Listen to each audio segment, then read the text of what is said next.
xibaar yu wér te wóor ca tàng-tàng ba abonnez-vous pour ngeen di mën di jot suñuy vidéo. ab retrait bu toll ci 355 millions maanaam ñetti téeméeri millions yu tegal juróom fukk ak juróom dëx ci suñu xaalisu réew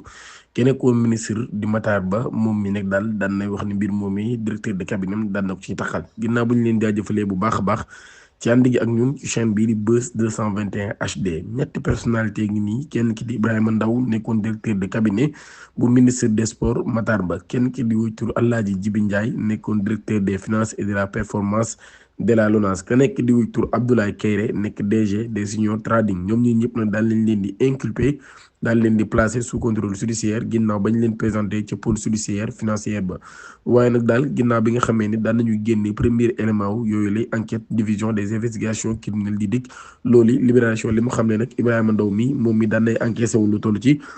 355 millions maanaam ñetti téeméeri millions ak juróom fukk ak juróom comme ni ma ko waxee woon ci début bi loolu nag daal am retraite la boo xam daan na koy def ca LONASE waaye nag jamono boobee jamonoy Lat Diop la waaye nag daal ba tey ci même source bi mi ngi xam leen nag daal daan nay jot yooyu ginnaaw bi nga xamee nag ab subvention la ngir lu jëm ci wàllum kaan bi neen nag daal loolu yëpp daf ko jëloon daal koy jox ki nga xam ni moo di ministre des sports bii di Matar Ba moom mii rek daal moo nekk koo xam ni moom rek mu am pouvoir daal justifier fan la xaalis boobu daal di jaar ba tey moom Alaaji Jibi Ndiaye mii daan nay xam leen nag daal géré woon na lu toll ci 100 millions de francs CFA waaye nag daal mi ngi xam leen xaalis boobee dafa waroon jëm ci lu jëm ci wàllum alimentation des caisses des agences de la LONASE comme la ko tume waaye nag ba tey daal la mise en cause moom mii nag mi ngi critiqué bu baax a baax li nga xam ne moo di démarche bi nga xam ne experts yi daan nañ koy jël daal koy accusé nag daal moom nii nag mi nga xam ne nag daal musul sollicité li nga xam ni moo di les pièces justificatives avant nag la publication de son rapport reprendre libération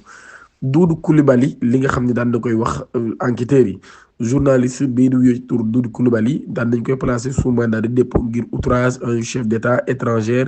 injure et outrage à une personne exerçant les prérogatives du chef de l'État moom nag daal ñu ngi koy accusé daan nag dafa yëkkati ay kàddu yoo xam ni ay kàddu yu doy waral lool daal di dem sax ba woowee ki nga xam ni moo di Erdogan bandi daal di xam leen nag daal bandi moo koy dalal loolu nag daal di am lien ginnaaw bi ñu wanee photo yi nga xam ne moo wane président turc Recep Tayyip Erdogan ak premier ministre Ousmane Sonko ñu daal di ànd ci kanamu enquêteurs yi nag yu division spéciale de la cybersécurité DSC Doudou Coulibaly nag daal daan nay wax nag daal waxul woon ak kenn daal di réviser bu baax a baax nag daal ngir retirer yooyu lay kàddu waaye nag daal ba tey moom mii mi ngi fàttali nag daal waxul benn yoon ni Erdogan wala Sonko kenn ci ñoom mooy ay bandi ngir nag respect bi nga xam ne mooy respect des institutions maanaam daal kon tuddul turu kenn ci ñoom ba tey nag journaliste nag daal mi ngi signalé ni moom mii dafa am ay feebar ay tawat bokk na ci li nga xam ni moo di diabète ak maladie cardiaque ak sax li ñuy wax insuffisance rénale mu nekk daal kon ay feebar yoo xam ni moom Doudou Coulibaly daan day signalé nag daan na koy am moom Doudou Coulibaly mii nag ñu ngi ko war a atte altine bi ñu dëgmal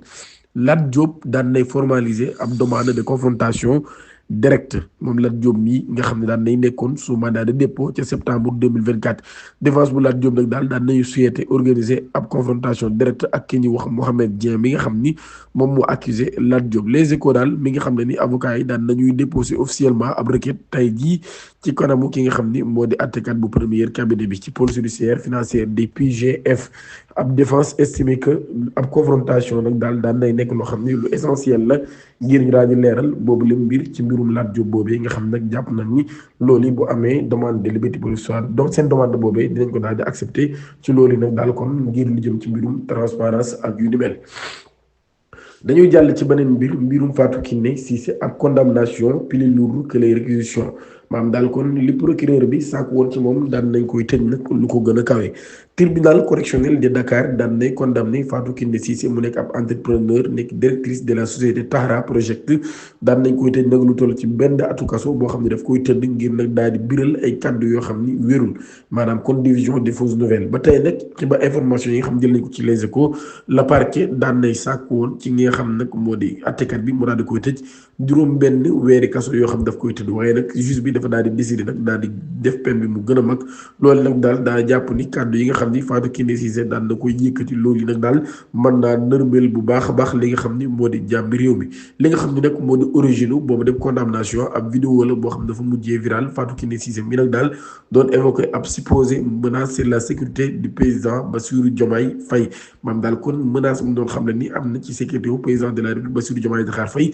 ak premier ministre am Ousmane Sonko ba tey nag daal moom mii da doon critiqué bu baax a baax la nomination d'un haut gradé réputé proche de l'ancien président Macky Sall loolu nag daal kon mu da doon xam ne ni rek choix boobee kon liñ ci mënoon déggee mooy mën na compromettre la sécurité des nouvelles autorités ci audience bi nag nekkoon fukki fan ak juróom-ñaar ci weeru juillet atum 2025 moom mii nag daal nekkoon en détention provisoire depuis avril moom mii nag daan day wax nag daal daan nay nangu ni moom moo nekkoon ci vidéo bi waaye tamit moom moo wax loolu yëpp waaye nag neen loolu ab avis personnel la daal di expliqué bu baax a baax ci contexte géopolitique bi nga xam ne am na ci ni ko doon waxee daal di présenté nag ay excuses bu baax a baax waaye nag daal mu xam ne moom mii bëggul woon a avancer kenn waaye nag daal nee na bu xamoon ni tamit propos yooyee noonu lay mujjee sax du ko daal wax son avocat maître Michel Mayakor Diouf daan day annoncé intention de d'interjeter appel et introduire une demande de liberté provisoire moom nag daal avocat am nee na dina def appel waaye tam dina dugal ab demande de liberté provisoire défense bi nag ba tey mi ngi estimé que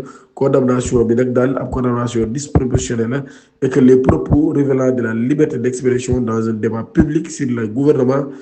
gouvernance sécuritaire. Daïra financé par des lobbies LGBT, un homme arrêté pour diffamation. Seydina Laye Diène lay wuyoo ay atam toll ci fanweer ak ñeent moom mi dafa daal di nag nekk koo xam ne ab plombier la waaye nag daan dañ koy déféré ca parquet ba ngir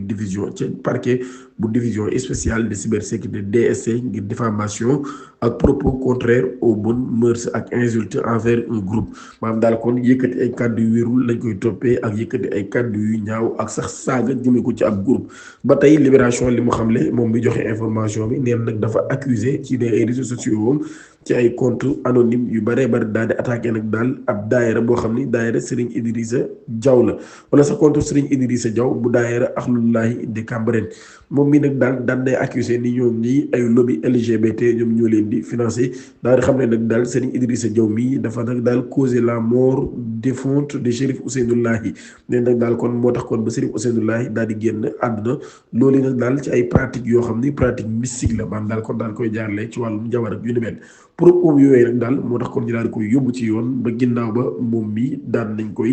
teg loxo kon wala kon daan nañ koy téye. Disparu des radars depuis le 4 août dernier, le présumé meurtrier de Fallou Sène finalement a été appréhendé. ki nga xam ni moom moo faat bakkanu Fallou Sène depuis le 4 août kenn gisu ko woon waaye ginnaaw ba nag daan nañ koy teg loxo ca Goudomp élément yu brigade de recherche de Ziguinchor ñoom ñi ñoo daal di def mbir mu ni mel ginnaaw ay semaines yoo xam ne ñu ngi ko doon traqué di ko wër daram baa ngi xewoon ca marché HLM de Dakar ngir fàttali nag daal ab violence altercation moo daal di am loolu nag daal di éclaté entre ñaari jeunes ca HLM dispute ba nag ginnaaw ba daan nay dégénéré daal di jum nag ca affrontement physique kenn ci ñoom nag daal kenn ci protagoniste si yooyee daan nay génne woon ab arme blanche daal di poignardé kanam ki nga xam ni ab xaritam la woon di yooyu tur Fallou Sène ginnaaw ba nag daal moom mi mu daal di daw daal di réer mbër depuis nag mbir mi daal di xew moom mi kon daan nay dawoon kenn mësu koo gis ñu daal di koy nag wër ginnaaw ba daan nañ ko teg loxo ko ca Goudomp